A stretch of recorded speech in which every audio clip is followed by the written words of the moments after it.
दोस्तों, आजकल भारत में लड़कियों की शादी की उम्र बढ़ाने को लेकर एक बहस मुबाहिशा, एक तर्क, असहमति और कुछ हद तक विवाद अखबारों में, पत्र पत्रिकाओं में पढ़ने को मिल रहे हैं। और इस विवाद की वजह ये है कि दिसंबर 2021 में भारत सरकार ने, भारत में महिला और बाल विकास मंत्रालय ने एक संशोधन विधेयक प्रस्तावित किया है। यह संशोधन विधेयक बाल विवाह प्रतिशोध संशोधन विधेयक 2021 है। इसमें अन्य बातों के साथ साथ महिलाओं की विवाह योग्य उम्र को 18 से बढ़ाकर 21 किए जाने का एक प्रावधान भी शामिल है। हालांकि यह विधेयक अभी तक पारित नहीं हुआ है और इसे लोकसभा में प्रस्तुत किया गया है और लोकसभा की एक स्थायी समिति को विचार करने के लिए भेज दिया गया है। लेकिन इस विधेयक से जुड़े हुए या इस मुद्दे से जुड़े हुए विवादों के बारे में समझने के पहले आपको ये ठोस रूप में, सटीक रूप में जानना होगा कि बाल विवाह प्रतिषेध विधेयक 2021 में क्या क्या बातें हैं और इसके उद्देश्य और कारण किस प्रकार के हैं। तो यहां पर आप ये समझने जा रहे हैं कि जो PCMA है, prohibition of child marriage amendment act 2021 जो है, इसमें क्या क्या बातें हैं। जैसा मैंने कहा कि ये prohibition of child marriage amendment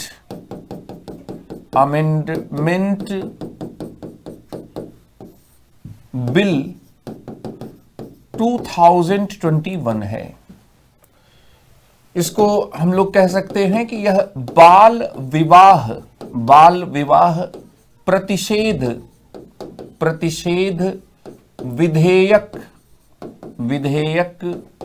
2021 है। इसके जो यहां पर जो चीजें आपको समझनी है वो एक तो है कि इसका ऑब्जेक्टिव क्या है, उद्देश्य क्या है, इसका रीजन जो सरकार के तरफ से बताया गया है वह रीजन क्या है, और इसके प्रावधान क्या है या यह किन बातों में संशोधन क्या है करता है। बाल विवाह प्रतिषेध संशोधन विधेयक 2021 है, वह 21 किन बातों में संशोधन क्या है करता है। सबसे पहले इसके उद्देश्य को समझते हैं कि इसका उद्देश्य क्या है, उसके बाद इसके प्रावधानों को समझेंगे।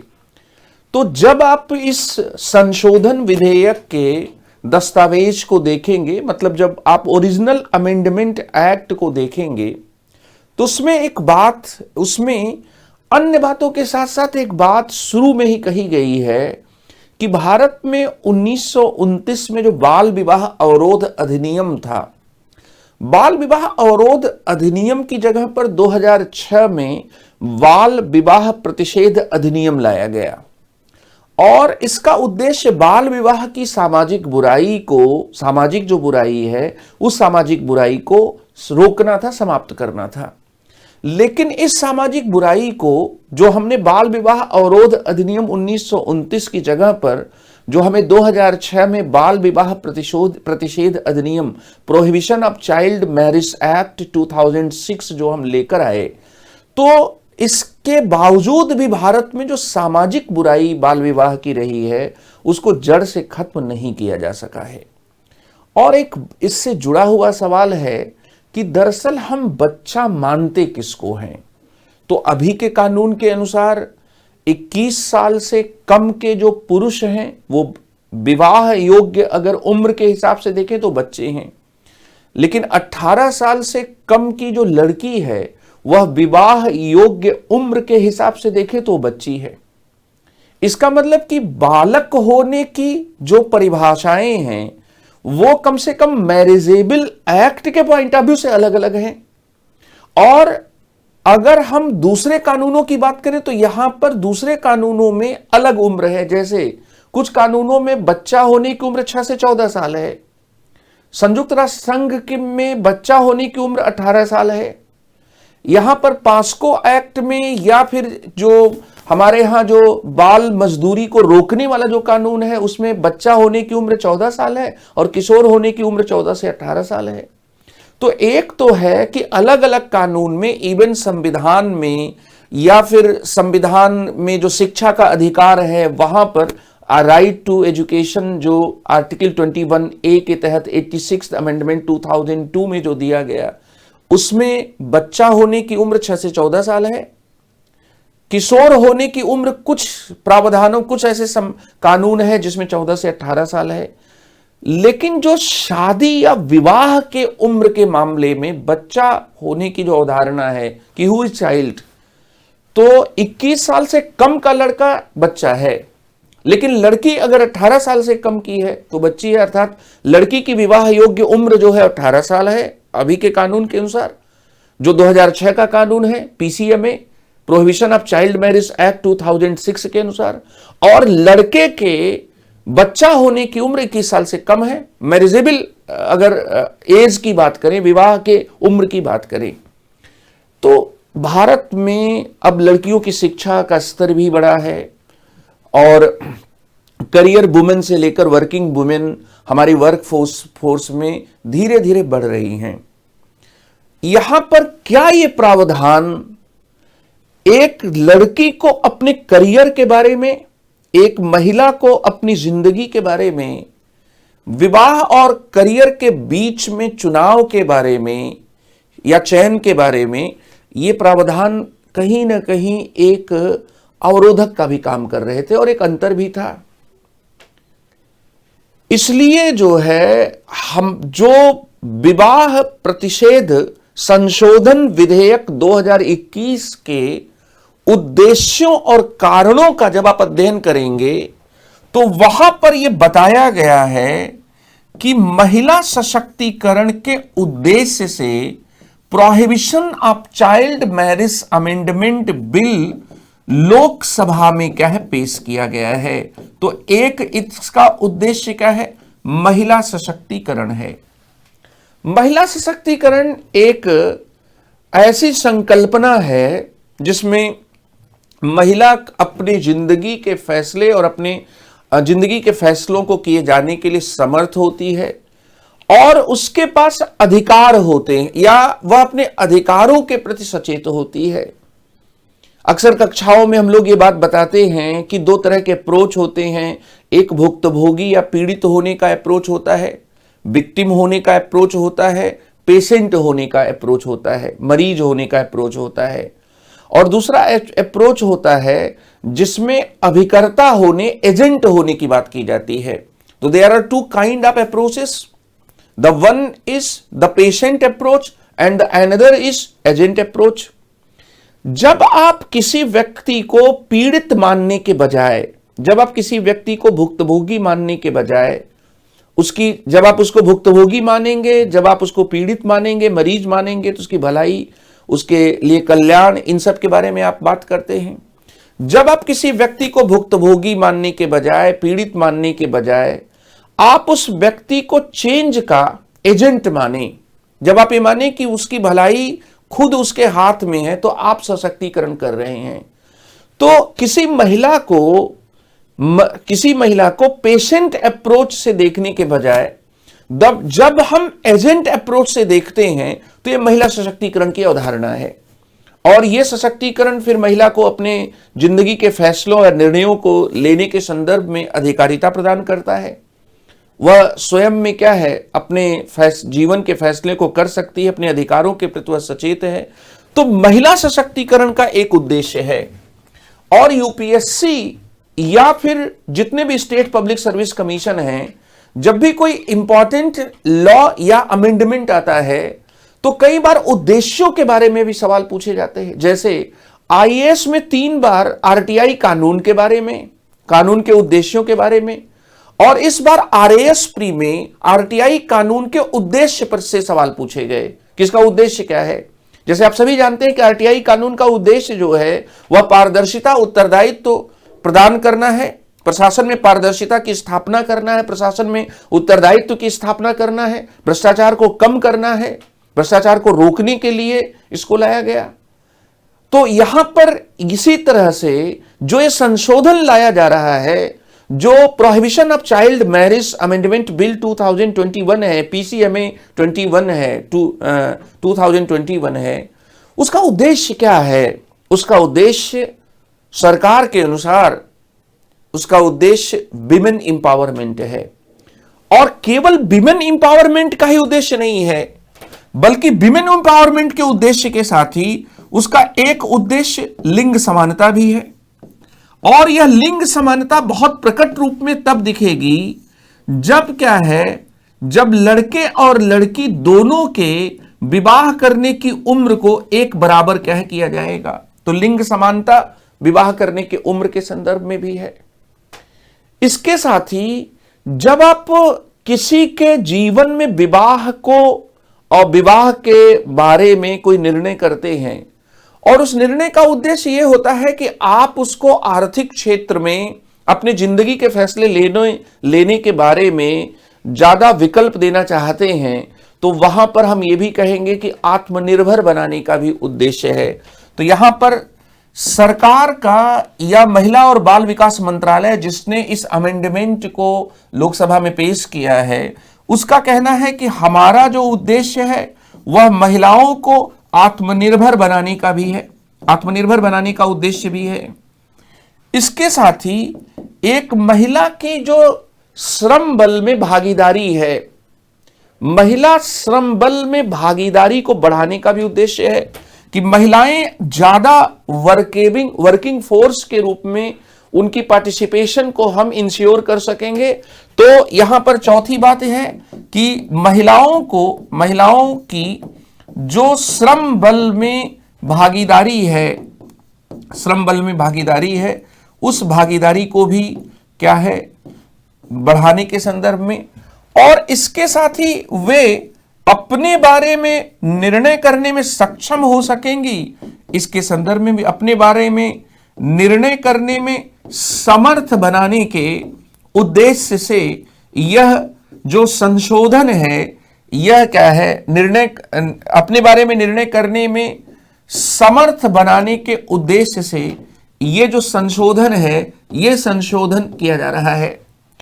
तो यहां पर एक तो है कि इस संशोधन का उद्देश्य क्या है, तो 5 उद्देश्य हैं। महिला सशक्तिकरण, लिंग समानता, आत्मनिर्भर बनाने, महिलाओं की श्रम बल में भागीदारी करने, अपने बारे में निर्णय करने में समर्थ बनाने के उद्देश्य से।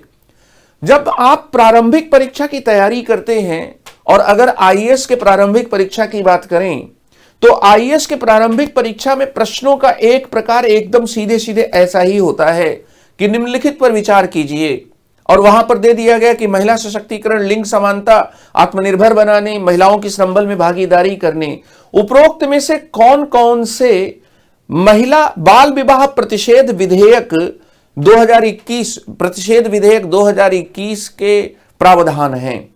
तो एक सवाल तो ऐसे आता है। दरअसल इसके साथ ही आप ये देखेंगे कि इसमें 6वीं जो बात है वो ये है कि ऐसा किया कैसे जाएगा, क्योंकि अगर कोई अमेंडमेंट किया जा रहा है, इसका मतलब कि कोई ओरिजिनल लॉ है जिसमें अमेंडमेंट किया जा रहा है। तो ये लॉ, जो अमेंडमेंट है वो किस लॉ में है, ये कोई इंडिपेंडेंट या कोई ओरिजिनल लॉ तो है नहीं। तो यहां पर यह 2006 के बाल विवाह प्रतिषेध अधिनियम में संशोधन करने से संबंधित है। तो यहां पर हम लोग ये कहेंगे कि यह PCMA prohibition of child marriage act 2006 बाल विवाह प्रतिषेध अधिनियम, जो प्रतिषेध अधिनियम है, उस अधिनियम में संशोधन करने से संबंधित है। इसमें यह संशोधन करना चाहता है।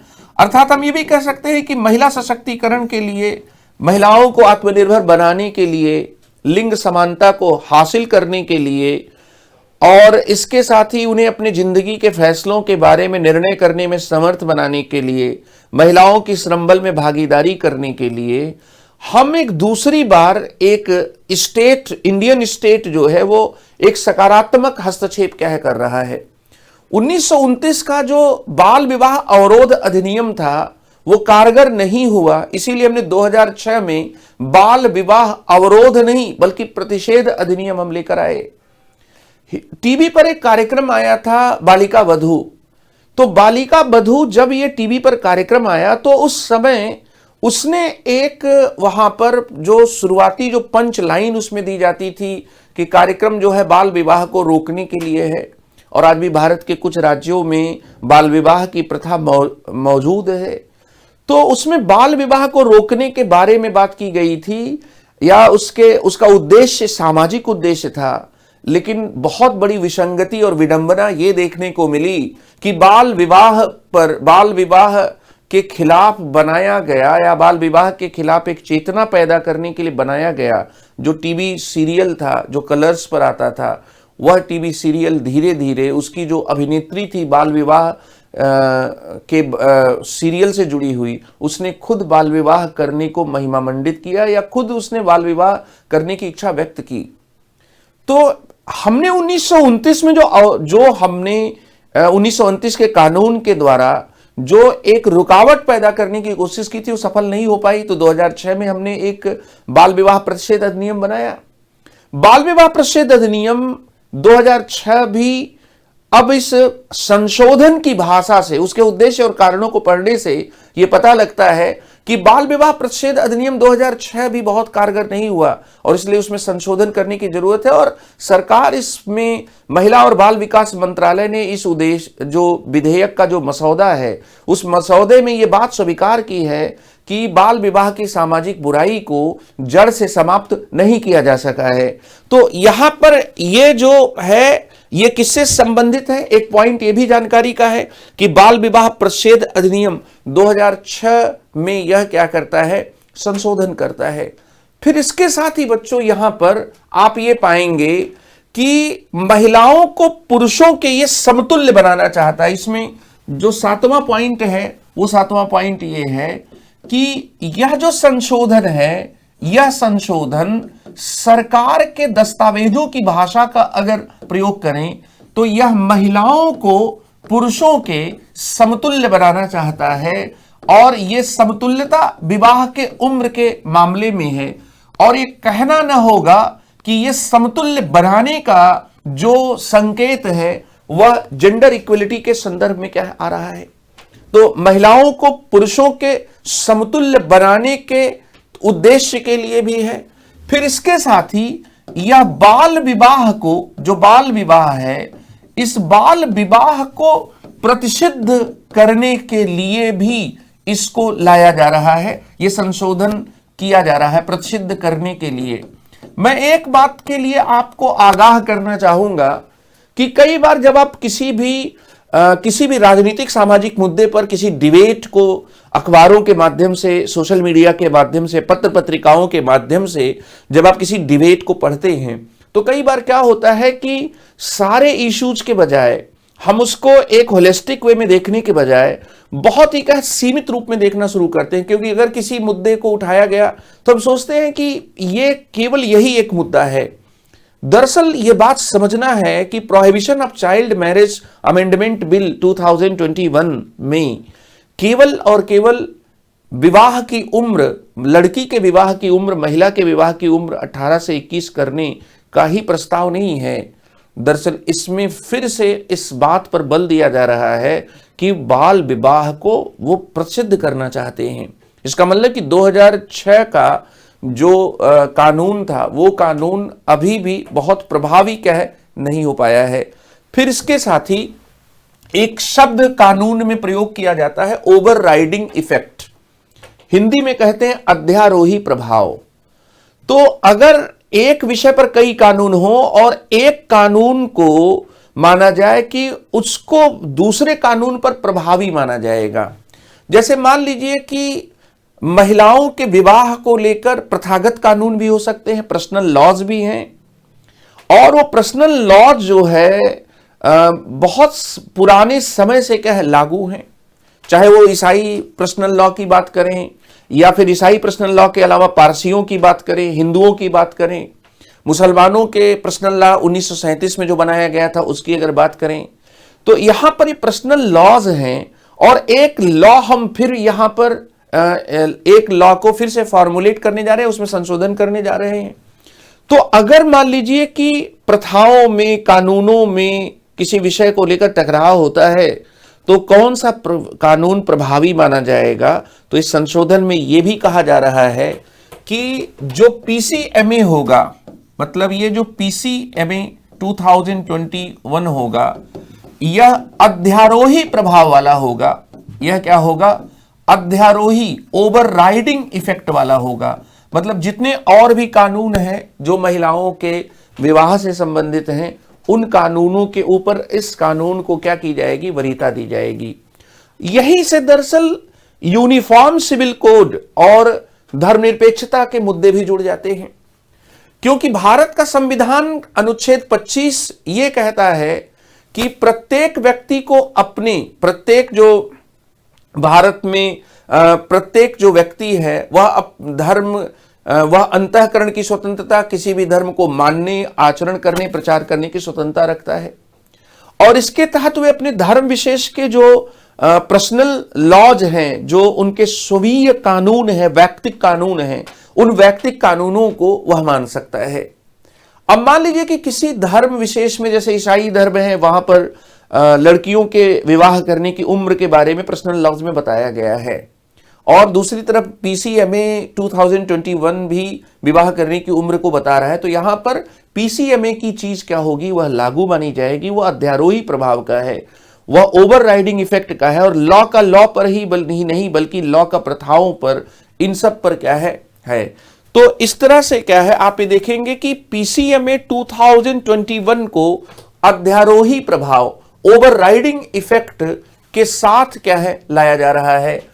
फिर इसके साथ ही आप देखेंगे कि इसमें जो कानून जो ये लाया जा रहा है, इसके बाद कॉन्सिक्वेंशियल अमेंडमेंट भी किए जाएंगे।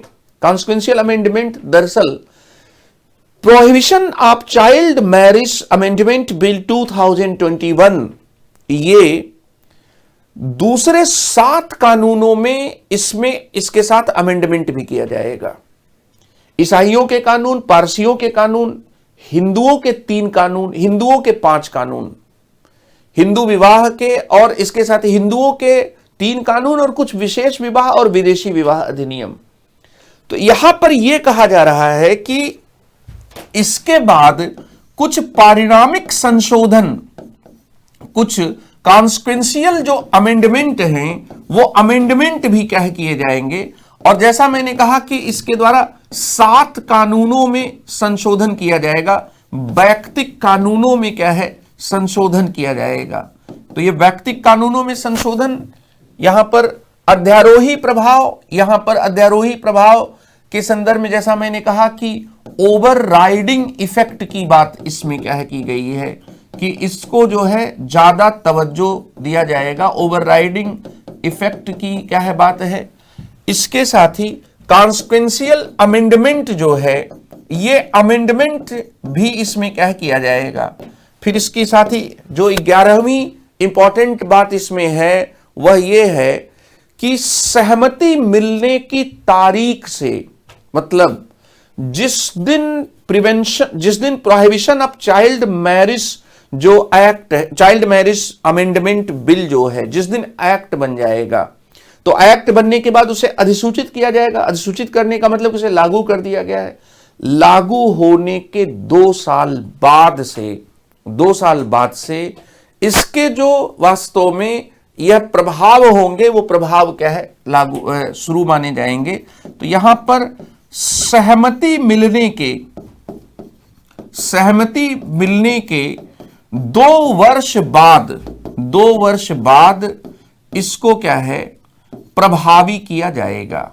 मतलब अगर हम लोग ये मान लें कि 2022 में इस पर सहमति मिल जाती है, तो फिर इसके अनुसार जो प्रावधान हैं, वो प्रावधान 2023-2024 से क्या होंगे, लागू होंगे, ताकि जो भी व्यवस्था बनानी है वह व्यवस्था क्या है की जा सके। तो बहुत से पॉइंट्स आपको बता दिए गए, उन पॉइंट्स को एक बार फिर से आप देख लें कि इस कानून का उद्देश्य क्या था, या ये संशोधन जो है इसका उद्देश्य क्या और इसका कारण क्या है।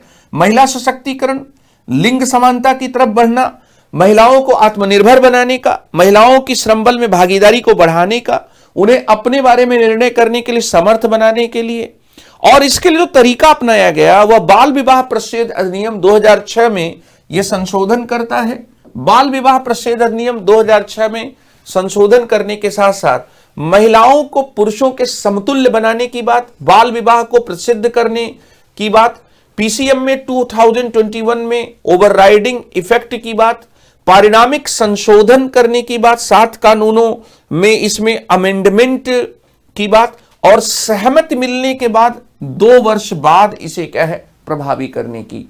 अब कुछ छोटी छोटी जानकारियां हैं जो बहुत क्लैरिटी के साथ आपके पास होनी चाहिए, क्योंकि सबसे पहला सवाल तो मुख्य परीक्षा और प्रारंभिक परीक्षा का यही होगा कि जो बाल विवाह प्रतिषेध विधेयक 2021 है, जब ये अधिनियम बन जाएगा तो इसके प्रमुख प्रावधान क्या है, और कोई भी डिबेट या किसी भी बात को आप अच्छे तरीके से तभी समझ सकते हैं, तभी उसके विभिन्न आयामों पर चर्चा कर सकते हैं जब आप इसके विभिन्न प्रावधानों को ठीक से कह समझते हो। तो यह जो विधेयक है, एक तो है कि 21 दिसंबर 2021 को लोकसभा में यह पेश किया गया, और इसकी वर्तमान स्थिति, मौजूदा स्थिति यह है कि यह एक लोकसभा की समिति को विचार करने के लिए सौंप दिया गया है। तो पहला पॉइंट तो यहां पर यह है। दूसरा जो पॉइंट है यह है कि यह महिलाओं के विवाह की न्यूनतम आयु को बदलने के लिए, 13वां पॉइंट, यह महिलाओं के, जो महिलाएं हैं तो महिलाओं के विवाह की न्यूनतम जो आयु है उस न्यूनतम आयु को बदलने या बढ़ाने के लिए है, तो ये जो संशोधन है वो किसके लिए है, न्यूनतम आयु को बदलने के लिए है। फिर महिलाओं के लिए विवाह की न्यूनतम आयु को इसमें 18 वर्ष से 21 वर्ष किया जा रहा है। इसमें महिलाओं के लिए, जो महिलाओं के लिए विवाह की न्यूनतम आयु को 18 वर्ष से बढ़ाकर 21 वर्ष किया जा रहा है। 21 वर्ष किया जा रहा है। इसमें यहां पर यह चीज आपको क्या है बताना है। इसके लिए यह पीसीएमए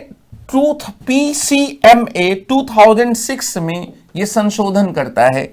तो 15वां पॉइंट यहां पर आ गया कि इसके लिए यह prevention of child marriage amendment bill 2021, ये जो पुराना एक्ट है बाल विवाह प्रतिषेध अधिनियम 2006 में क्या करता है, ये संशोधन करता है। 2006 में संशोधन करता है। लेकिन यह बात ध्यान में रखना है कि यह केवल 2006 में ही संशोधन नहीं करता, यह 7 और कानून है जिसमें संशोधन करने का इसमें प्रावधान किया गया है। तो नेक्स्ट हम लोग यहां पर जो इसका 16वां पॉइंट है कि prohibition of child marriage amendment जो बिल है वह 2021 का के द्वारा 7 कानूनों में, जो 7 कानून हैं, इन 7 कानूनों में संशोधन की बात भी क्या है जोड़ी गई। 7 कानूनों में यह क्या करता है, संशोधन करता है। अब यहां पर ये 7 कानून कौन कौन से हैं, तो एक कानून तो ईसाइयों से संबंधित है। ईसाइयों में जो विवाह का कानून है 1972 का है। तो भारतीय ईसाई विवाह अधिनियम 1972 का जो कानून है, इसमें क्या है, संशोधन का इसमें प्रावधान है। या संशोधन की बात क्या है कही गई है। पारसी विवाह एवं तलाक अधिनियम 1936 दूसरा कानून है। यहां पर पारसी विवाह एवं तलाक कानून 1936 में भी यह क्या है, तलाक कानून 1936 में भी क्या है, यह संशोधन करता है। हिंदू मैरिज एक्ट 1955 में भी क्या करता है, यह संशोधन करता है। तो यहां पर या इसी स्पेशल मैरिज एक्ट है, विशेष विवाह अधिनियम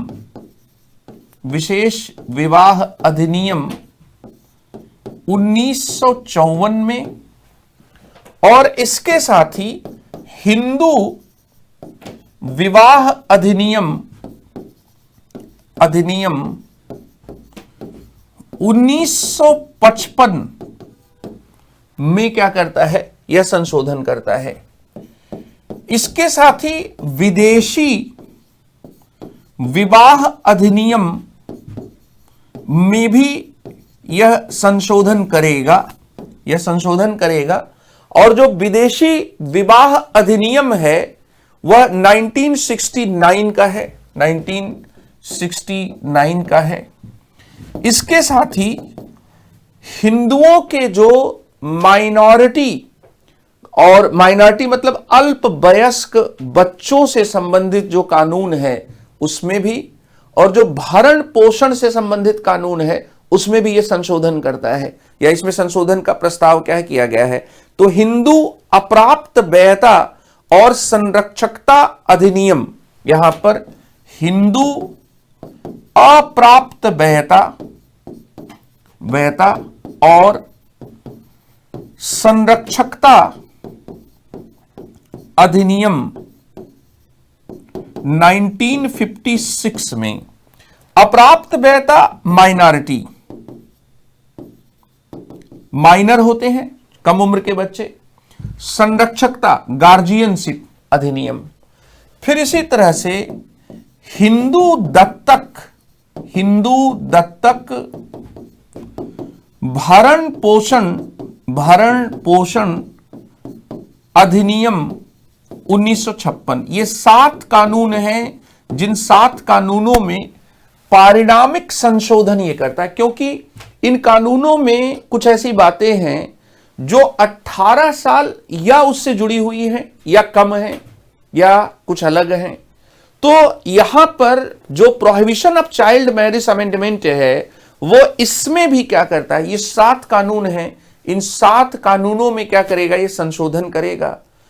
इसमें इतना ही नहीं है, बाल विवाह को खत्म करने के लिए इसमें याचिका को दायर करने की जो समय अवधि है वह समय अवधि भी तय की गई है। तो यहां पर ध्यान रखना है कि एक और 17वां पॉइंट, इसमें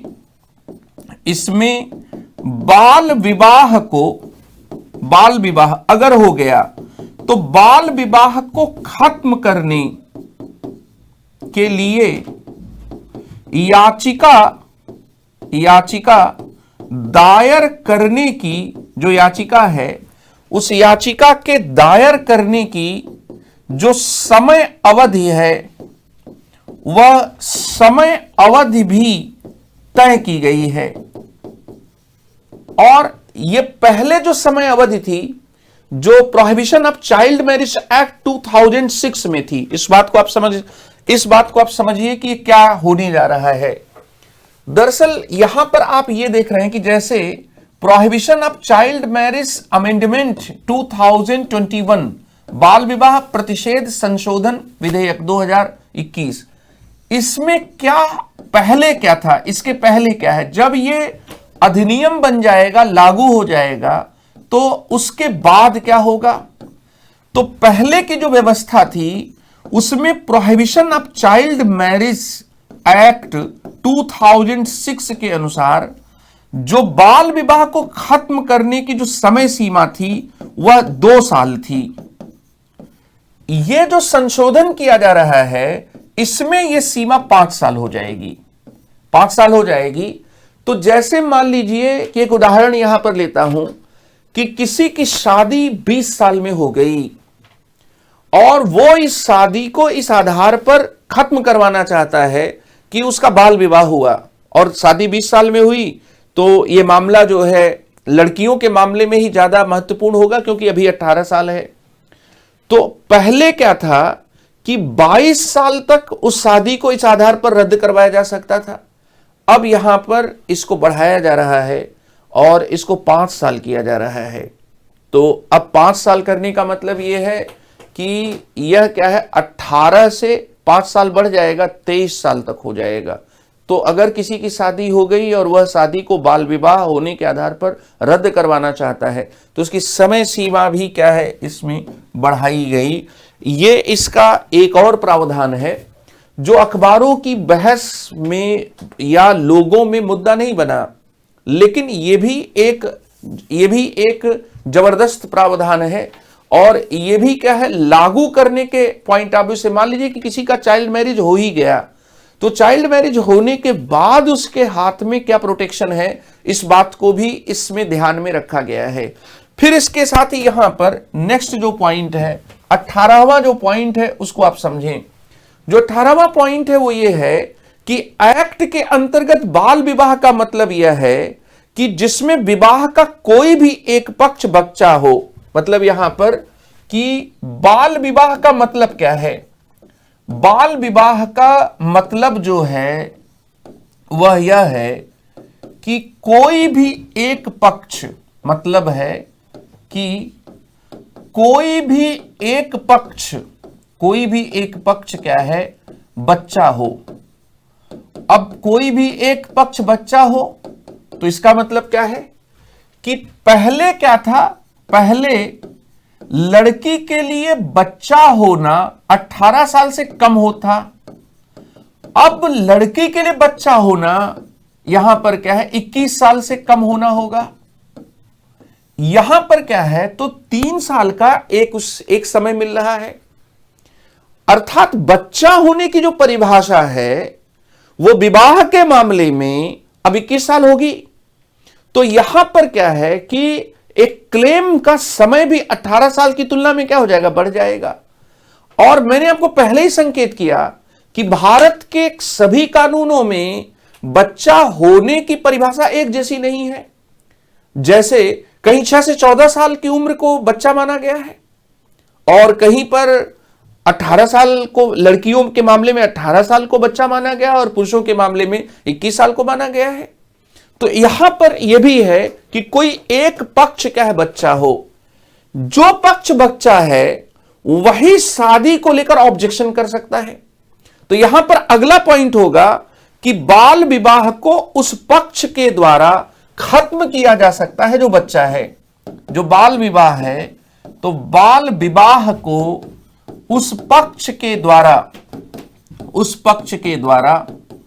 खत्म किया जा सकता है, खत्म किया जा सकता है जो बच्चा है। इसमें क्या करना होगा, दरअसल जिला अदालत के स्तर पर बाल विवाह को खत्म करने का जो प्रावधान है वह प्रावधान क्या है, किया गया है। तो वह पक्ष विवाह खत्म करने के आदेश के लिए जिला अदालत में याचिका दायर कर सकता है। वह पक्ष विवाह को, जो विवाह है, इस विवाह को खत्म करने के आदेश के लिए जिला अदालत में, जो जिला अदालत है, इस जिला अदालत में याचिका दायर कर सकता है। यह बात भी आपको पता होनी चाहिए। यहां पर इंपॉर्टेंट पॉइंट क्या है कि जिला अदालत में याचिका दायर करना। कौन खत्म कर सकता है, तो वह पक्ष खत्म करेगा जो क्या है, बच्चा है। तो यहां पर यह पॉइंट है। इसके साथ ही आप देखेंगे कि विधेयक जो है 5 वर्ष के भीतर जो है, यहां पर विधेयक जो है वह क्या है, इसके लिए समय सीमा, जो संशोधन विधेयक है, संशोधन विधेयक, इसके लिए समय सीमा जो है वह 5 वर्ष करता है। और 5 वर्ष करता है तो 18 से ये क्या हो गया, 23 हो गया। 18 से यह क्या हो गया, 23 वर्ष तक क्या है, यह क्या है करता है। ये 21 बातें हैं prohibition of child marriage amendment 2021 की। इन 21 बातों को एक बार में आप समझ सकते हैं। अब इन सभी बातों को एक बार में देखें कि इसका उद्देश्य महिला सशक्तिकरण का है, पहली बात। दूसरा, लिंग समानता का है। तीसरा, महिलाओं को आत्मनिर्भर बनाने के संदर्भ में है। चौथा, महिलाओं की श्रम बल में भागीदारी करने, अपने बारे में निर्णय करने और समर्थ बनाने के उद्देश्य से है। बाल विवाह प्रतिषेध अधिनियम 2006 में यह क्या करता है, संशोधन करता है। ये 6 बातें रही। महिलाओं को पुरुषों के समतुल्य बनाने का इसमें क्या उद्देश्य है। बाल विवाह को प्रतिषिद्ध करने का भी उद्देश्य है। और इस कानून को दूसरे सभी कानूनों पर प्रभावी माना जाएगा। इसका ओवरराइडिंग इफेक्ट होगा, अर्थात दूसरे कानून जो विवाह के कानून हैं वो इसके ऊपर नहीं होंगे, यह बाकी सभी कानूनों पर ऊपर होगा। यह 7 कानूनों में परिणामिक संशोधन करता है। सहमति मिलने के बाद यह 2 वर्ष बाद प्रभावी होगा। 21 दिसंबर 2021 को लोकसभा में पेश किया गया। यह एक कमेटी के सामने दे दिया गया, वो विचार कर रही है। यह महिलाओं के विवाह की न्यूनतम आयु को बदलने के लिए है। इसमें महिलाओं के विवाह की न्यूनतम आयु 18 वर्ष से बढ़ाकर 21 वर्ष किया जा रहा है। इसके लिए पीसीएमए 2006 में इसमें संशोधन किया जा रहा है। इसके साथ यह 7 कानूनों में और संशोधन करता है। भारतीय ईसाई विवाह अधिनियम 1972, पारसी विवाह एवं तलाक कानून 1936, विशेष विवाह अधिनियम 1954, हिंदू विवाह अधिनियम 1955, विदेशी विवाह अधिनियम 1969, हिंदू अप्राप्त वैधता और संरक्षकता अधिनियम 1956, हिंदू दत्तक भरण पोषण अधिनियम 1956। यहां पर एक बहुत दिलचस्प बात यह है कि इसमें मुस्लिम पर्सनल शरीयत कानून के लागू होने 1937 का जिक्र नहीं है। यह इसमें हिंदुओं के विवाह कानून है, पारसियों के हैं, ईसाइयों के हैं, विशेष मैरिज एक्ट भी है, लेकिन मुसलमानों का 1937 का शरीयत का कानून इसमें नहीं है। और उसकी सबसे बड़ा रीजन क्या है कि मुस्लिमों के कानून जो हैं वो भारत में अभी भी कोडिफाइड नहीं हो पाए हैं। आज द हिंदू अखबार में यह खबर प्रकाशित हुई है कि सबसे बड़ी दिक्कत, और जो मुस्लिम महिला संगठन है वो इस बात की मांग भी कर रहे हैं, मुस्लिम महिला संगठन इस बात की मांग भी कर रहे हैं। कोडिफाइड नहीं होने का सरल सा मतलब क्या है कि मुसलमानों के कानून और उनकी अभी भी मौखिक व्याख्या के ऊपर है, उनको लिखित रूप में एक जगह एकत्रित करके कोडबद्ध नहीं किया गया है, इसलिए इसमें मुसलमानों के कानून शामिल नहीं हैं। फिर इसके साथ ही बाल विवाह को, हालांकि वो इनके दायरे में आएंगे, बाल विवाह को खत्म करने के लिए याचिका दायर करने की इसमें समय अवधि को भी तय किया गया है। इसके साथ ही यहां पर कि बाल विवाह में कोई एक पक्ष बच्चा होगा तभी बाल विवाह माना जाएगा। बाल विवाह उस पक्ष के द्वारा खत्म किया जा सकता है, वह पक्ष विवाह को खत्म करने के आदेश के लिए जिला अदालत में याचिका दायर कर सकता है, और इसके लिए समय सीमा 5 वर्ष की जा रही है। दरअसल इस कानून, इस जो संशोधन है, इस संशोधन से एक दूर की चीज भी नजर आती है। भारतीय संविधान के अनुच्छेद 44 में यूनिफॉर्म सिविल कोड लाए जाने का प्रावधान किया गया है, समान नागरिक संहिता। और आप लोगों को, या जो बच्चे पहले से जानते होंगे कि यूनिफॉर्म सिविल कोड जो आर्टिकल 44 में है, इसमें यह कहा गया है कि विवाह, या इसका यह मतलब निकलता है कि विवाह के कानून, जो तलाक के कानून हैं, इसके साथ ही बच्चों को गोद लेने से संबंधित कानून, इसके अलावा भरण पोषण से संबंधित जो कानून हैं, भरण पोषण से संबंधित, उत्तराधिकार से संबंधित जो कानून हैं वे सभी कानून एक जैसे होने चाहिए। इसमें चाहे अमर हो, चाहे अकबर हो, चाहे एंथोनी हो, इन पर अलग अलग तरीके से इनके ऊपर अलग अलग कानूनों का प्रभाव नहीं होना चाहिए। क्या हम जो prohibition of child marriage amendment 2021 से विवाह के मामले में एक कदम समानता की तरफ नहीं बढ़ा रहे हैं? तो क्या ये भारतीय राज्य का समान नागरिक संहिता लाए जाने की दिशा में एक कदम नहीं है? मुझे तो लगता है कि है ये। और ये विशेषज्ञ भी ये कहते हैं कि पूरा ब्लैंकेट या पूरी चीज को एक साथ में ठीक करना मुश्किल है, इसलिए अलग अलग कानूनों को पहले क्या है ठीक किया जाए, उनको बराबरी पर या उनके बीच में समानता क्या है लाई जाए। इसका जो दूसरा पक्ष है उस पर भी एक कक्षा में बात करेंगे।